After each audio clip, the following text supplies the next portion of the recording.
Hello friends, welcome to the class of high voltage engineering.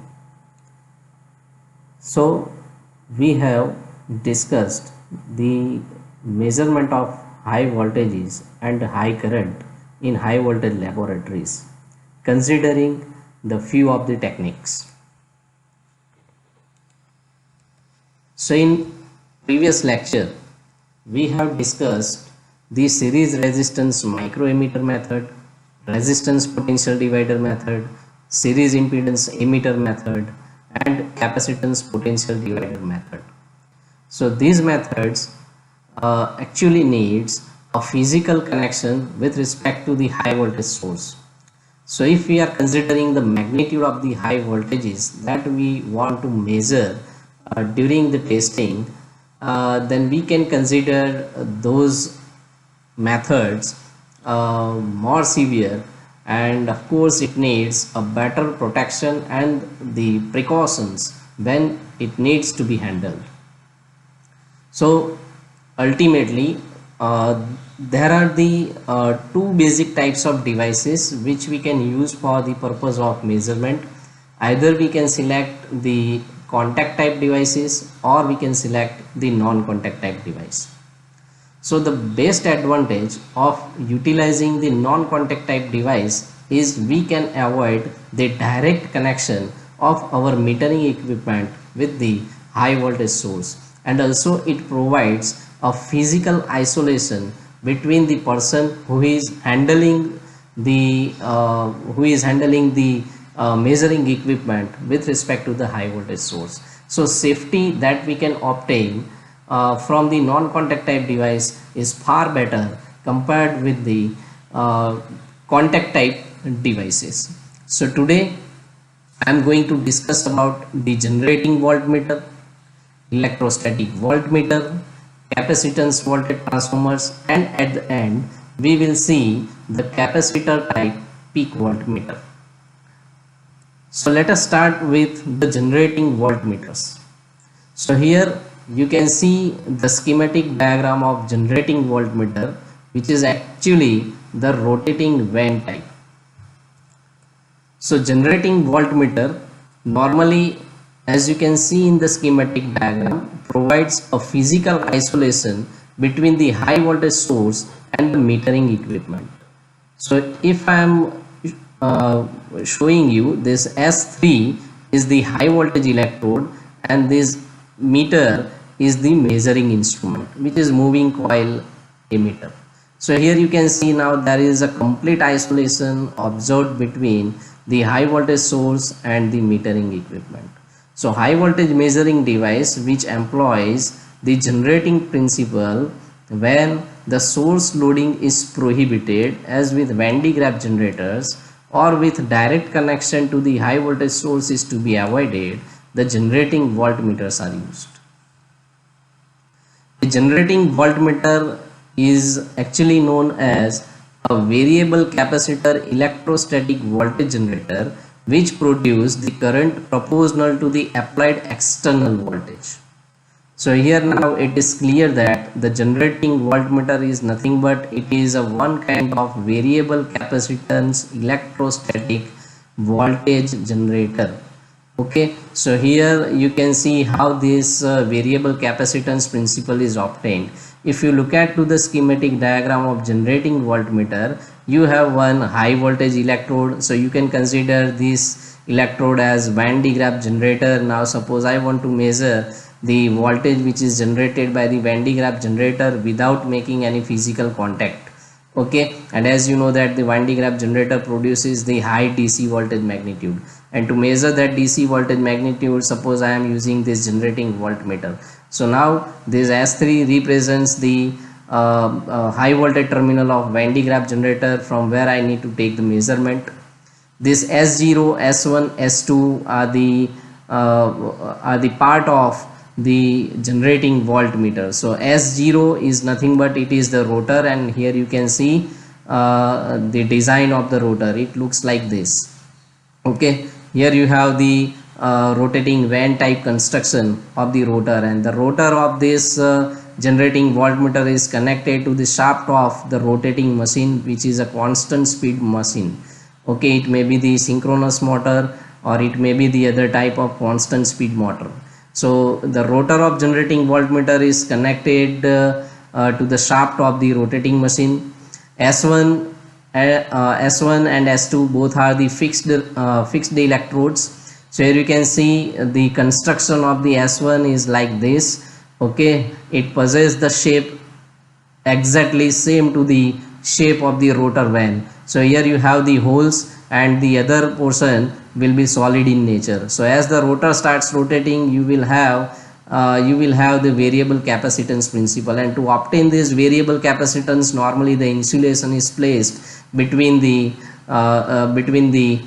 two electrodes. Okay, so as there is a positioning of the insulation, so S2 is nothing but it is a one type of the insulating electrode. So ultimately you have the variation of the capacitance between the maximum to minimum limit, between minimum and maximum limit. So ultimately the generating voltmeter produces the alternating change in the capacitance, and this alternating change in capacitance will further introduces the alternating current, which is then further rectified into DC by means of the rectifier, which is we are measuring with the help of moving coil ammeter. So device, as you can see that the device is driven by the external synchronous or the constant speed motor, and it does not absorb any kind of power or energy from the high voltage source. Okay, so let me explain the operating principle. So now here you can see it is a variable capacitor. So ultimately, due to the because of the insulating electrode, it ideally produces the capacitive principle. And as you know that when we are giving the voltage to the capacitor, it always stores the energy in the form of the electrostatic field. Okay, so once we are giving the voltage, the charge is developed in the insulation, and that is given by Q is equal to CV. As you all know that Q is equal to CV. From this formula we can calculate the amount of charge which is being stored or which is being developed when the voltage is applied across the capacitor. Now here, as the rotor is rotating, as a result it will produce the variable capacitance principle. So here the capacitance is continuously varying between minimum and maximum limit. Okay, so if the capacitance of capacitor varies with time when connected to the source of voltage, then the current flowing through the capacitor, we know the charge equation, the current is nothing but it is the rate of change of charge with respect to the time. Now why this charge is changing? Because the capacitance is changing. Okay, so I is equal to dq upon dt. So from this equation, from the equation of the charge, the derivation of this q with respect to time will be C into dV upon dt plus V into dC upon dt. Okay, this will be the solution of dq by dt. Okay, now here the voltage that we have considered is DC voltage, so rate of change of voltage with respect to time will be 0. So this C into dV by dt component is 0. So now we have the current is equal to I is equal to V into dC upon dt. So here you can see that the magnitude of current is directly proportional to the rate of change of capacitance. So I is equal to V into dC upon dt. Now as the capacitance is varying between minimum and maximum limit, so minimum let us consider C0, because if you are connecting the scope at the output terminals, then you have the alternating cycle. Okay, so this is the minimum point and this is the maximum point. So the capacitance varies between minimum and maximum. So let us consider that C0 will be the minimum value, and the maximum value will be C0 plus Cm. Okay, now as it is alternating, so the equivalent capacitance, the total capacitance will be C is equal to C0 plus Cm sin omega t. Okay, this will be the formula of the capacitance. So C is equal to C0 plus Cm sin omega t. Now we have the current equation I is equal to V into dC upon dt. So what will be the formula for the current? that is I is equal to V C0, that is 0, so Cm into omega, okay, V Cm omega, and sin omega t, that is cos omega t. Okay, so this will be the current equation, that is I is equal to V Cm omega cos omega t, where V Cm omega term represents the peak magnitude of current, okay, the maximum current, the I max, it is equal to VCm omega. Okay, so RMS value VCm omega, that will be the maximum value of the current. So RMS value of the current will be now I RMS is equal to VCm omega upon root 2. Okay, so this will be the formula through which we can calculate the RMS value of the current produced due to the variation in capacitance between minimum and maximum limit when the rotor of the generating voltmeter starts rotating. So if we are considering this angular frequency omega as a constant term, then the current will becomes directly proportional to the applied voltage. So this is how we can finally measure the magnitude of unknown voltage available at the high voltage electrode of Van de Graaff generator by using the generating voltmeters. Okay, so the only the thing is the frequency must be the constant. So as we are considering the angular frequency as a constant value, so current is directly proportional to the voltage. So you can have the linearity exist between the high voltage and the current. So more often the generated current is then rectified, because the generating voltmeter is a kind of the electrostatic machine which produce the alternating kind of the voltage or the current. So we need to convert it into the rectifier, we need to convert it into the DC, so that we can measure it with respect to PMMC type meter very easily. So rectifier is normally connected, as you can see over here, the diode is connected which converts AC into DC.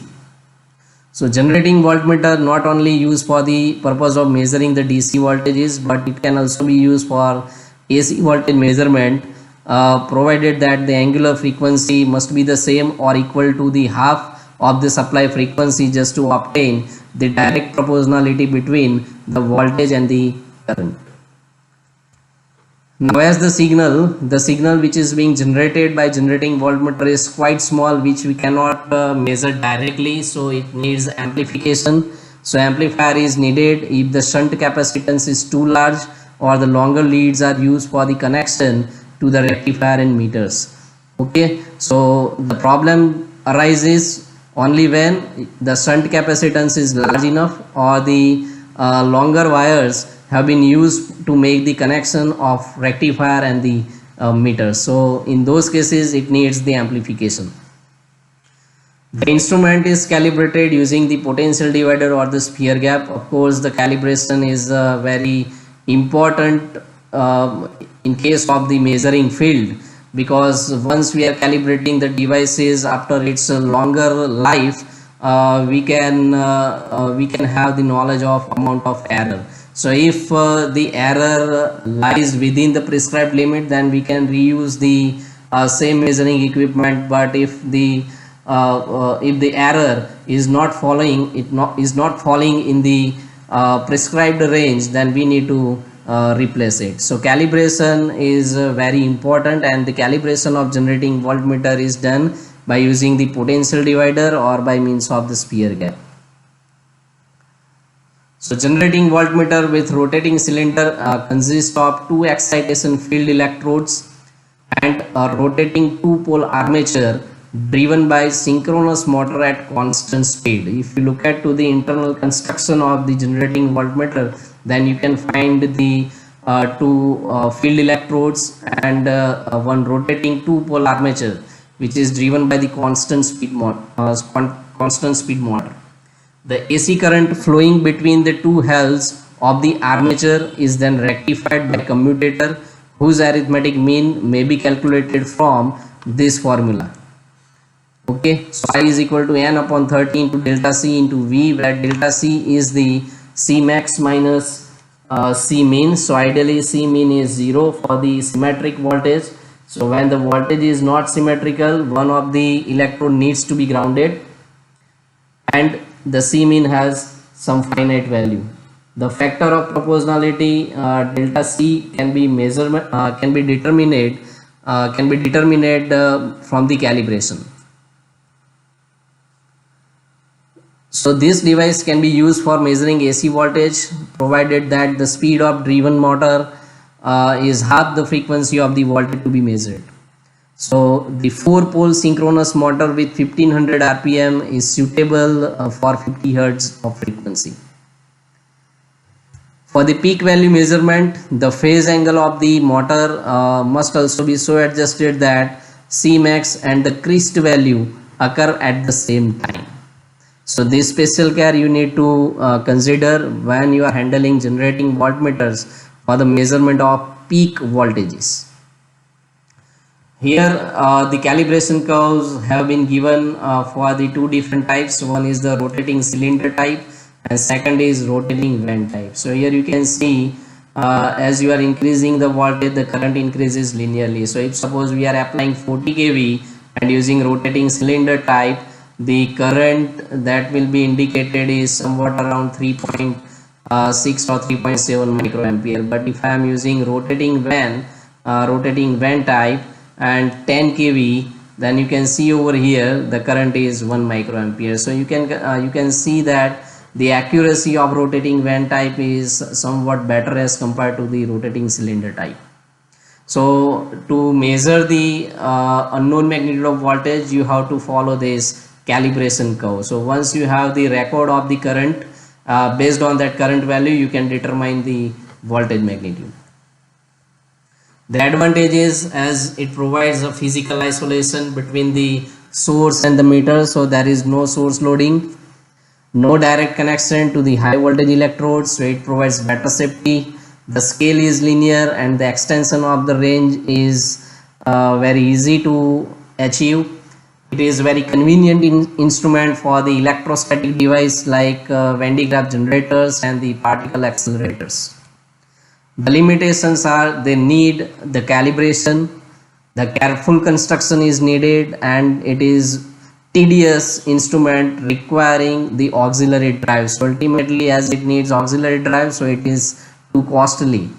The disturbance in position and mounting of electrodes makes the calibration invalid, because it is one type of rotating machine. So rotations are always produces the unwanted mechanical vibrations, and those mechanical vibrations may misplace the positioning and the mounting, and once it gets disturbed, it will make calibration invalid. So these are the limitations of generating voltmeter. The another one is the electrostatic voltmeter. So as you can see, the electrostatic voltmeter consisting of the two plates, out of which one plate is fixed and the other one is the movable. Okay, so here you can see M stands for the movable plate and F stands for the fixed plate at which we need to apply the higher voltage. Between the fixed plate and the movable plate there is an insulation, that is the gaseous dielectric. It may be the air, it may be the nitrogen, or it may be electronegative gases.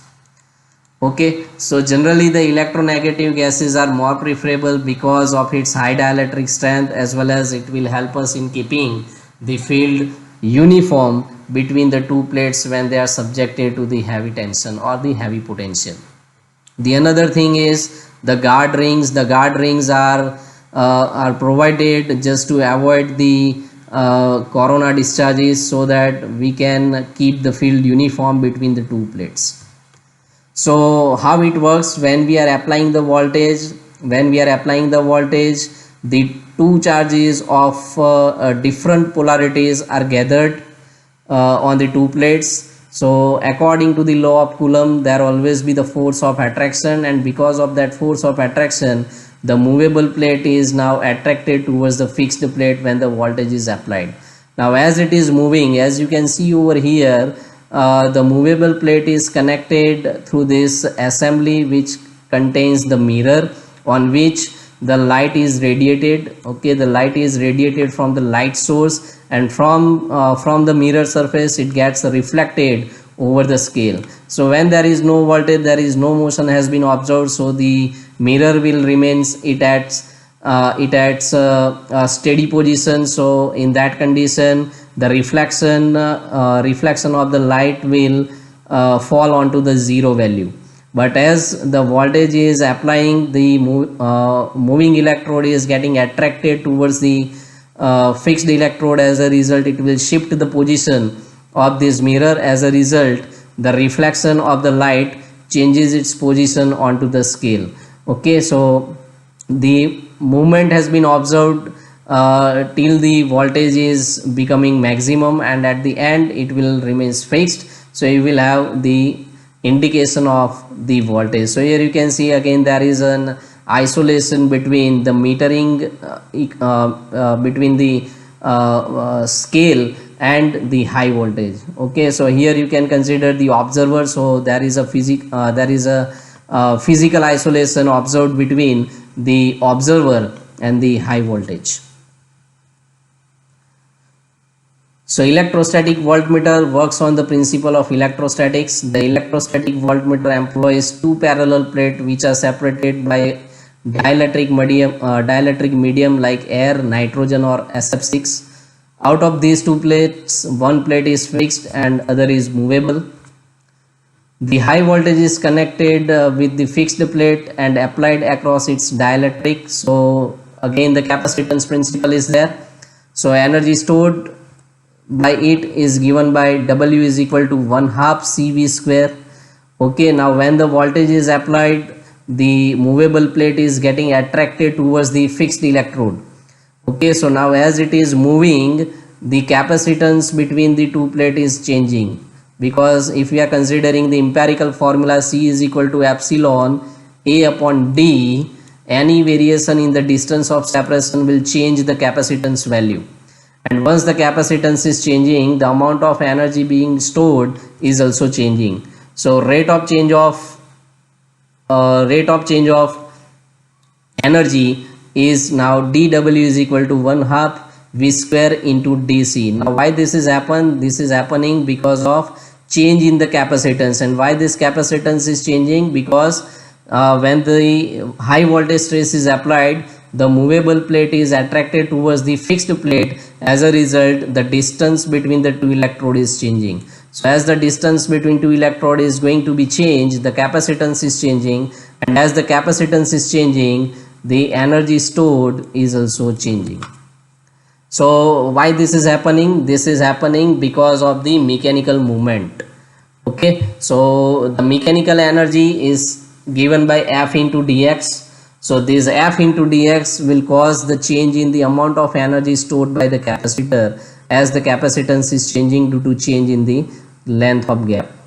So F into dx is equal to dW. So ultimately we have this formula, that is F is equal to 1/2 V square dc upon dx. So dc upon dx, that will represent the uniform change in capacitance with respect to the distance when the voltage is being applied. So ultimately this will be happen just because of the mechanical motion of the movable plate towards the fixed plate. So the field between the two plates is kept uniform as the diameter or the area of the plate is ideally more than the spacing between them. So the capacitance under the uniform field is given by C is equal to A epsilon by X. So dc upon dx is equal to minus A epsilon by X square. So ideally we will get the force exerted between the two plates is minus 1/2 A epsilon V square upon X square Newton. So from this equation we can calculate the magnitude of the force. Okay, the magnitude of the force that is being exerted between the two plates. So electrostatic voltmeters are generally used to measure the voltages up to 600 kilovolt RMS. The another is the capacitive voltage transformer. So here you can see they always be the single phase in nature. Okay, so this is how the CCVTs or CVTs looks like in the power system. Okay, at the switchyard. Okay, either they will like this or they will like this.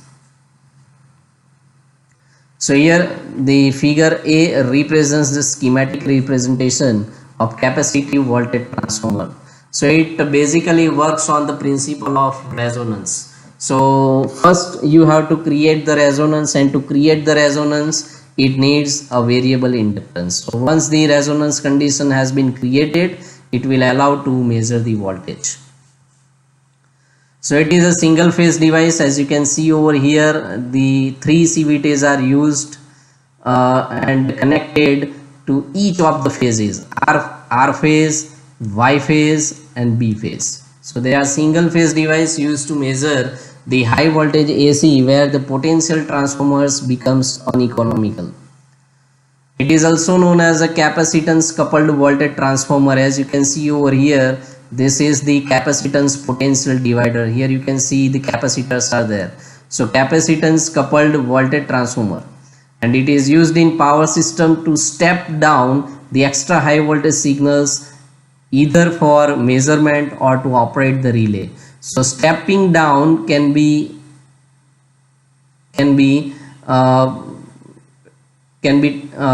given or can be supported by the step down transformer. Okay, so output voltage may be of few of volts only, which we can easily measure by our PMMC type meters, or even we can drive the relay circuits. Whereas the input voltage which is fed to this transformer is 10 kV or 20 kV. Okay, 10 kV to 30 kV, that will be the voltage which is observed at the primary winding of the transformer. So ideally we can say that the voltage drop that we are observing at the low voltage capacitor is hardly 10 to 30 kV. So it consisting of 3 parts. The one part, that is the 2 capacitors across which the high voltage signal is splitted into 2 parts. Inductive element or the choke used to tune the device to supply frequency, because as I have said that the CVT works on the principle of resonance. Okay, so the resonance condition can be created at power frequency with the help of this variable inductor. The isolating transformer, as you can see, the name is given as isolating transformer because it isolates the metering equipment or relay from the high voltage source. It has 4 terminals. The first terminal at which we are connecting the high voltage source, second is the ground terminal, and third is the set of secondary terminals of the transformer at which the instrumentation or the measuring equipment is connected or the relay is connected. So here you can see this is the resonance condition which we need to establish first to operate the capacitance voltage transformer for the measurement or for relaying purpose. So omega L plus LT is equal to 1 upon omega C1 plus C2, where C2 represents the capacitance of low voltage capacitor, C1 that will represents the equivalent capacitance of high voltage capacitor. Okay, the equivalent capacitance can be considered only when you are connecting number of capacitors in series. The LT represents the inductance of the isolating transformer at primary side, and this L represents the inductance or the additional inductance which is required to establish the resonance condition. So it will represent the inductance of the choke coil. So this is the schematic representation or the circuit diagram of CVT, and this will be the equivalent circuit. The figure B represents the equivalent circuit of CVT, and the figure C represents the phasor diagram. Okay, so here the meter side area is represented by this RM dash and XM dash. Okay, this RI XI that will represents the impedance at the primary of isolating transformer. C2 represents low voltage capacitance, C1 represents the high voltage capacitor which is connected with respect with the high voltage source. So here you can see when the voltage is applied, the IC1 current is flowing into this C1 branch, then it will be splitted into the two parts. One is the IC2 which is flowing through the C2, and one is the IM, that is the metering current which is flowing in this metering circuit. Okay, so now as we have considered the impedances, so the voltage across the metering component is denoted by V2 dash. The voltage at the primary impedance is V2I, and the voltage across the C2 is VC2, which is a vector sum of V2I and V2 dash. Okay, so let us draw this phasor diagram. Let us understand how this phasor diagram is achieved. So now we have the equivalent circuit, and based on the equivalent circuit we will have the number of equations. So the first one is V2M, which is your V2 dash. Okay, V2 dash I have represented as V2M. So as now the meter, the impedance of meter is normally considered to be equal to the resistance only, because the reactance part is eliminated during the resonance condition. So V2M is equal to IMRM only. V2I is nothing but it is I into Z. So I is your IM and Z is Ri plus JXI. So the solution of that equation is IM into Ri plus J IM into Xi. VC2 is a vector sum of V2I and V2M. So V2I plus V2M. IC1, that is the voltage in the high voltage branch, the current in the high voltage branch is a vector sum of the current that is flowing through the capacitor C2 and the current which is flowing through metering device. So that is IC1 is equal to IC2 plus IM. And the unknown magnitude of voltage represented as V1, which is vector sum of VC1 and VC2. So these are the sets of equation, and based on this equation I am going to draw the phasor diagram of CVT. So first I am taking the reference phasor. Okay, now let us take the current as a reference phasor, IM. So suppose here this is a vector of IM. I am assuming the scale. So this is the vector of IM. So now let us draw the vector for V2M. Okay, so as we have seen that the capacitor voltage transformer works on the resonance principle, and under the resonance condition the current and the voltage must be in the phase, must be in the same direction. Okay, now here XM dash, the reactive component of the meter has been eliminated. It means now we have only the resistance. So in case of the resistance, the voltage and current both are in phase. So in the same direction we have the vector of V2M, which is equals to IM into R1. Further we are going to trace the phasor for V2I. So first component, that is resistive component, so IM into Ri, which is in phase with the current. Second is a reactive component.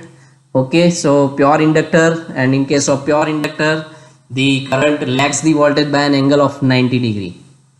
So this is the vector of IM into Xi, and the vector sum of IMRI and IMXI will give us V2I, that is the voltage at the primary of the isolating transformer. So this is the vector of V2I. Now for the VC2, so VC2 is nothing but it is the vector sum of V2I and V2M. So this will be the vector of VC2. So now here C2, it means it is a pure capacitor, and in pure capacitor the current leads the voltage by an angle of 90 degree. So IC2 is represented, or IC2 is at 90 degree with respect to this VC2. Okay, so now this is a vector of IC2. This IC1, the current flowing in the high voltage capacitor is a vector sum of IC2 and IM. Okay, so the vector sum of IC2 and IM gives IC1. Again capacitor, so current leads the voltage by an angle of 90 degree, or voltage lags the current by an angle of 90 degree. So this is a vector of VC1. So now as I am drawing the parallel line with respect to this VC1 onto this area, which cut the x-axis at some point, just to enable the unknown magnitude of voltage. So now I am shifting VC1 to represent on the other side to obtain the vector sum of VC2 and VC1. So this is the VC1 vector which I have shifted from downside to the upside, and the vector sum of VC2 and VC1 gives me the voltage V1, which I need to represent on the same direction of the current, because the CVT works on the principle of resonance, and under the resonance condition the device is now becomes purely resistive, and in a purely resistive circuit the current and the voltage both are in phase. So V1 is represented on the same axis of the metering current. So you can draw the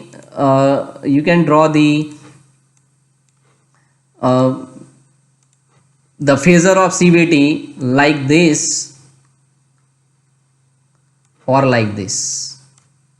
Okay, in any way you can draw or you can show the phasor representation for the capacity voltage transformer under the resonance condition.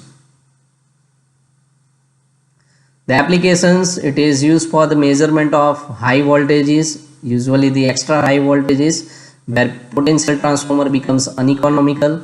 It is used as a coupling capacitor for power line carrier communication, because you have seen the signal is splitted into the two parts with by the means of the capacitors, and of course the capacitor will allow only to pass 50 Hz of frequency, whereas the rest of the others will be bypassed for the communication purpose. Okay, so to operate this device, we are first creating the resonance condition at 50 Hz of frequency. So device will only allow 50 Hz, whereas the rest of the the higher frequency signals can be bypassed for the purpose of will be diverted for the purpose of telecommunication. To enhance TRV performance of circuit breaker when installed close to the high voltage or extra high voltage circuit breaker. So here you can have the capacitance switching phenomena to improve the transient performance of these circuit breakers, as only the capacitors are there. It is simple in design and can be easily installed. It is used as both voltage measuring device, drilling purpose, and also as coupling capacitor for PLCC. It provides the physical isolation between the high voltage terminal and low voltage metering. The drawbacks: the voltage ratio is very much sensitive towards the temperature variation, and the one major drawback associated with capacitive voltage transformer is it may contribute to the ferro resonance, because we are connecting the energy storage device in series with the high voltage source. So when we are connecting the, such kind of energy storage device in series with the high voltage source, then there might be the situation to create the ferro resonance problem. The series capacitor peak voltmeter, it is also known as Cobb-Fortescue method for measuring the peak magnitude of voltages. So here you can see the two diodes are there, and both the diodes are connected in anti-parallel fashion, across which the signal is obtaining during each reversal of the cycle. Okay, the input voltage is AC. Okay, so during first positive half cycle, one diode comes in forward bias direction, and during the next half cycle the other diode will comes under the forward bias condition. So in both of the cycles we can have the measurement. To protect the metering, there is a protecting gap which is neon paper tube. So if there is an arcing during the application of the high voltage, this protecting gap gets operated and diverts the transient to the ground and provides protection to the metering device. So these are the this is the photograph where you can see the coupling capacitor. So the 60, 120, 150, 300, 600 stands for its voltage magnitude. So 60 kV, 120 kV, 150 kV, 300 kV and 600 kilovolt. So diodes are connected in anti-parallel. So current is divided into positive and negative components due to the back-to-back connections of the diodes. So voltage drop across the diodes can be neglected as it is usually 1 volt for silicon diodes. Yes, the silicon diodes are used and the voltage drop across it will be of 1 volt. So it will be eliminated when we are comparing it with respect to the voltage magnitude in terms of kilovolt. So from this equation we can calculate the unknown magnitude of voltage. So how it will be derived? That from the current value. So current equation, so I is equal to 1 upon t integral t1 to t2 c dv of t by dt. Here we are considering the rate of change of voltage with respect to the time, as the input voltage is alternating in nature. So c into dv of t by dt into dt. So we have, once we are solving this, we have c upon t into 2vm. So 1 upon t is your frequency, so 2vm fc. So vm is equal to I upon 2 fc. So frequency needs to be measured accurately to obtain the minimum error. Okay, so when we can apply this equation to calculate the unknown magnitude of voltage? Only when the waveform of the input voltage is symmetric in nature.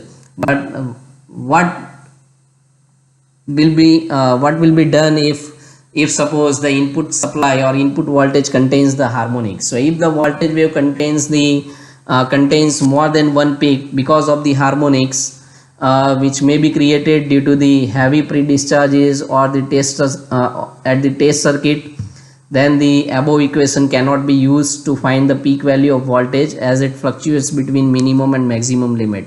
Okay, so this will be the problem arising when we are trying to measure the voltage of multiple peaks. Okay, so what we need to do? We need to make this asymmetrical wave shape into the symmetrical wave shape, and then we can apply this equation to calculate the unknown magnitude of voltage. So to overcome the problem of more than one peak, a damping resistor is connected in series with capacitor in such a way that omega CR becomes very much less than 1 for 50 years of application. So the resistance you need to connect in series with the capacitor by keeping this condition in the mind. Okay, that the time constant should not be higher than 1. So this damping resistor and capacitor will now act as a filter to the AC voltage and make it symmetrical, and once it will be symmetrical, we can apply this equation to calculate the voltage value. So Vm is equal to I upon 2 Fc. So this is how the series capacitor peak voltmeter measures the peak magnitude of voltage. Okay, and then it will be converted into RMS if you are interested to write the result in terms of RMS value. Okay, so Vm upon root 2, it will give you the RMS voltage. So this is about the techniques which ideally provides the necessary isolation between the metering equipment and the high voltage source. So it will provide the better safety in the high voltage laboratories when we are conducting the high voltage testings. So in the next lecture we will see the other methods like the sphere gap and the rod gaps. Okay, also we will touch upon the some kind of the factors which may affect on the high voltage measurement using the sphere gap assemblies. Thank you.